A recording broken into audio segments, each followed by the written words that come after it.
Ada ke wanita yang sanggup hidup susah senang bersama dengan lelaki yang baru nak bina kehidupan?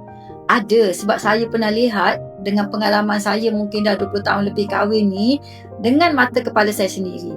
Antara kes pertama lah, ada je wanita hari ni yang sanggup teman suami buat kerja, yang buat delivery, angkut barang bersama dengan suami, Masya Allah. Suami pun sampai risau, awak tak payah buat. Tak apa, saya boleh buat bang. Sebab dia rasa bangga bila dapat tolong suami dia.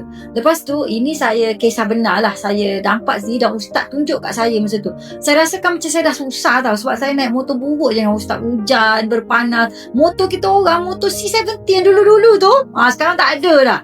Lepas tu tiba-tiba kita nampak kawan kita orang yang baru nak bina kehidupan jual kat pasar malam dengan perut memboyok syarat, maknanya tengah mengandung. Lepas tu baby dia tu tidur kat tepi dengan berpanas, tengah berminyak. Ustaz kata cuba tengok dia lagi, orang kata Allah uji dia dengan susah anak tidur. Ingat ke tak Ustaz? Ingat ke happy ke anak tidur dengan tengah panas macam tu? Tapi sebab dia nak cari rezeki yang halal, isteri sanggup teman suami.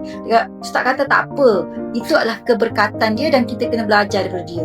Rupa-rupanya memang ada wanita yang sanggup susah untuk membantu suami, dan awak para suami jangan take for granted wanita seperti